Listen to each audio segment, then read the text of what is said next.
రైతు సోదరులకు నమస్కారం అండి. ఈ వీడియోలో మనం వరి పొలంలో ఆశించేటువంటి సుడిదోమను ఏ విధంగా నివారించాలి అనే దాని గురించి తెలుసుకుందామండి.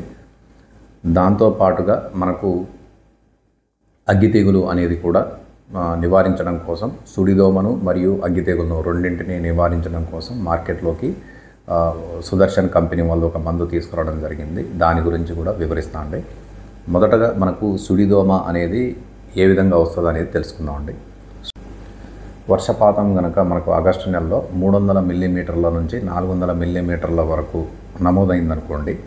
అదేవిధంగా గాలిలో తేమ శాతం అధికంగా ఉండటం వల్ల తర్వాత పగటి ఉష్ణోగ్రతలు 25 నుంచి 30 డిగ్రీల సెంటీగ్రేడ్ ఉండి అదేవిధంగా రాత్రి ఉష్ణోగ్రతలు కనుక 20 నుంచి 21 డిగ్రీ సెంటీగ్రేడ్ ఉన్నప్పుడు మనకు ఈ సుడిదోమ రావడానికి అవకాశం ఉంటుంది.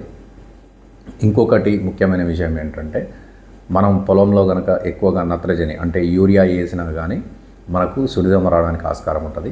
ఇంకొకటి పొలంలో ఖాళీ బాటలు అనేది తీయకుండా ఎవరైతే నాట్లు వేస్తారో దాంట్లో కూడా సుడిదోమ రావడానికి ఆస్కారం ఉంటుంది. అంటే ఖాళీ బాటలు ఉండడం వల్ల ఏం జరుగుతుందంటే మొక్కలకు ఖాళీ ప్రాంతం ఉన్న దాంట్లోంచి గాలి మంచిగా మొక్కలకు అంది అక్కడ సుడిదోమ అనేది నివాసం ఏర్పరచుకోకుండా ఉండడానికి అవకాశం ఉంటుంది అన్నమాట. ఇంకొకటి ఏంటంటే మనకు ఈ ఆగస్టులో వర్షాలు పడ్డప్పుడు లేదా సెప్టెంబరులో మొదటి వారంలో వర్షాలు కూడా బాగా పడ్డప్పుడు ఈ సుడిదోమ అనేది సెప్టెంబర్, అక్టోబర్, నవంబర్ మాసాల్లో ఎక్కువగా రావడానికి ఆస్కారం ఉంటుంది అన్నమాట. కాబట్టి ఈ సుడిదోమ వచ్చినప్పుడు మనం ఏ విధంగా గుర్తించాలంటే పొలంలో మనకు నీళ్ళు ఉంటాయి కదండి, నీళ్ళ పైన ఈ దుబ్బులను ఆనుకొని కనుక ఒకవేళ దుబ్బుకి 10 నుంచి 15 కనుక దోమలు ఉన్నట్లయితే వాటిని మనం గమనించి వాటిని సకాలంలో మనం నిర్మూలించాలి. లేదనుకోండి ఫస్ట్ ఏం చేస్తాయంటే కింద దుబ్బుల దగ్గర రసాన్ని పీల్చేస్తాయి. దుబ్బుల దగ్గర రసాన్ని పీల్చడం వల్ల ఏం జరుగుతుందంటే ఫస్ట్ మొక్కలు మనకు లైట్గా పసుపు రంగులోకి మారినట్టు అనిపిస్తాయి. కానీ చాలామంది రైతు సోదరులు ఏమనుకుంటారంటే ఆ దుబ్బును సరిగ్గా గమనించకుండా పోషకాల లోపం వచ్చిందిలే అనుకుంటూ ఉంటారు అన్నమాట. పోషకాల లోపం వచ్చినా కానీ ఆకులు పసుపు రంగు అవుతాయి కాబట్టి ఆ విధంగా జరిగి ఉండొచ్చు అనుకుంటారు అనమాట. కానీ మనం ఒక 2-3 రోజులు కనుక పొలం వైపు వెళ్లకుండా అట్నే వదిలేసినాం అనుకోండి, మొత్తం రసాన్ని అంతా పీల్చేసి వరి అనేది మాడిపోవడం లాగా జరుగుద్ది అనమాట. సుడులుగా ఒక్కొక్క ప్రాంతంలో సుడులుగా వరి అనేది చనిపోవడం జరుగుతూ ఉంటుంది.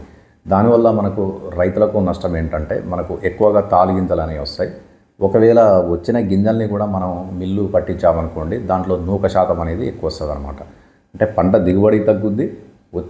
ఒకవేళ పంట ఏదన్నా వచ్చినా కానీ అది నాణ్యంగా ఉండదు కాబట్టి రైతు ఆర్థికంగా నష్టపోవాల్సి ఉంటుంది అనమాట. అందుకని ఈ సుడిదోమ అనే దాన్ని మనం సకాలంలో గుర్తించి సరైన చర్యలు చేపట్టలేదనుకోండి మనకు చాలా విధాలుగా నష్టాలు జరుగుతాయి. కాబట్టి ఆ సుడిదోమ నివారించడం కోసం ఈ సుదర్శన్ కంపెనీ వాళ్ళు సుమిడోన్ అనే ఒక మందు తీసుకురావడం జరిగిందండి. దీంట్లో ఏమేమి ఉంటాయంటే మందులు పైమెట్రోజైన్, డైనోటెఫ్యూరాన్, పైరాక్లోస్ట్రోబిన్. ఈ పైమెట్రోజైన్ అనేది మీ అందరికీ తెలిసిందే అండి, చెస్ టెక్నికల్ అంటారు కదా అది. తర్వాత డైనోటెఫ్యూరాన్ అంటే ఓషిన్ టెక్నికలు. ఈ పైరాక్లోస్ట్రోబిన్ అనేది తెగుళ్ళ మందులాగా పనిచేస్తుంది అనమాట. ఇది అగ్గి తెగులుకు పనిచేస్తుంది. ఇది మనకు సాధారణంగా బిఎస్ఎఫ్ కంపెనీలో ప్రయాక్సర్లో ఉంటుంది. తర్వాత క్యాబ్లెట్ టాప్లో కూడా ఉంటుంది అనమాట ఈ పైరాక్లోస్ట్రోబిన్ అనేది. అయితే వీళ్ళు ఈ సుదర్శన్ కంపెనీ వాళ్ళు మార్కెట్లోకి అగ్గి తెగులతో పాటుగా సుడిదోమను కూడా నివారించే విధంగా ఈ మందు తీసుకురావడం జరిగింది. ఈ మందు వచ్చేసి మనకు 100 గ్రాములు, పావు కిలో, అరకిలో, కిలో ఈ 3 ప్యాకెట్ల రూపాల్లో ఉంటుంది అనమాట. అంటే రైతులు తమ అవసరాన్ని బట్టి అంటే ఈ 100 గ్రాములు అనేది 100 లీటర్ల నీళ్ళకు వస్తుందండి. అంటే పంట చిన్న వయసులో ఉందనుకోండి అప్పుడు 100 లీటర్ల నీళ్లు పిచికారీ చేసుకున్నా సరిపోద్ది. లేదా పంట యొక్క వయసు తర్వాత దోమ ఉధృతిని బట్టి ఈ మందు మనం పిచికారీ చేసుకోవాల్సి ఉంటుంది. 100 గ్రాములు మాత్రం మనకు 100 లీటర్ల నీళ్ళకు వస్తాయి. దీంట్లో పైరాక్లోస్ట్రోబిన్ అనేది కూడా ఉండడం వల్ల ఏం జరుగుతుందంటే ఒకేసారి మనకు 2 పనులు జరగడానికి ఆస్కారం ఉంది. సుడిదోమ మరియు అగ్గి తెగులు 2 కనుక ఉన్నాయనుకోండి ఈ మందు కనుక మనం పిచికారీ చేసుకున్నట్లయితే సుడిదోమను సమర్థవంతంగా నిర్మూలించవచ్చు. దాంతో పాటుగా అగ్గి తెగులు అనే దాన్ని కూడా రాకుండా తర్వాత వచ్చిన దాన్ని అక్కడితో నిలుపుదల చేసే విధంగా అవకాశం ఉందన్నమాట. అయితే మనం ఈ సుడిదోమ అనేది రాకుండా ఉండడం కోసం కూడా చిన్న చిన్న చర్యలు చేపట్టవచ్చండి. మనం ముఖ్యంగా రైతులు గుర్తుంచుకోవాల్సిన విషయం ఏంటంటే, ఒకటి యూరియా ఎక్కువగా వేయకూడదండి. అవసరానికి మించి వేసినట్లయితే అది అనర్థంలాగా అవుతుంది కాబట్టి ఎంత అవసరమో అంతే వేయండి.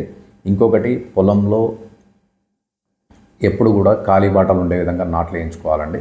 మూడవది ముఖ్యమైన విషయం ఏంటంటే, పొలాన్ని అప్పుడప్పుడు ఎండబెడతా ఉండాలండి. ఊకే నీళ్ళల్లోనే ఉంచినట్లయితే మనకు రకరకాల శిలీంధ్రాలకు తర్వాత ఈ దోమ లాంటి వాటికి ఆవాసం అవుతుంది కాబట్టి పొలాన్ని ఆరబెడతా ఉంటే మనకు సుడిదోమ అనేది రాకుండా ఉంటుంది. పొలంలో నీళ్ళు అట్లే ఉన్నాయనుకోండి, దోమలు నీళ్ళ మీదనే గుడ్లు పెడతాయి కాబట్టి ఆ గుడ్లు కూడా పొదిగి అదే పొలంలో ఉండి రసాన్ని పీల్చేస్తాయి కాబట్టి ఇబ్బందికర పరిస్థితులను ఎదుర్కోవాల్సి వస్తుంది. అందుకని పొలాన్ని అప్పుడప్పుడు ఆరబెడతా ఉంటే మనకు ఆ నీళ్లు బయటికి వెళ్ళిపోయి కొత్త నీళ్ళు వస్తూ ఉంటాయి కాబట్టి దోమలకు ఆవాసం లేకుండా చేయొచ్చు అనమాట. ఈ సుమిడోన్ అనే మందు ఉపయోగించే విధానంలో రైతు సోదరులకు ఏమైనా సందేహాలు ఉన్నట్లయితే కామెంట్ల రూపంలో తెలియజేయగలరు. వాళ్ళ సందేహాలను నేను నివృత్తి చేస్తాను అండి.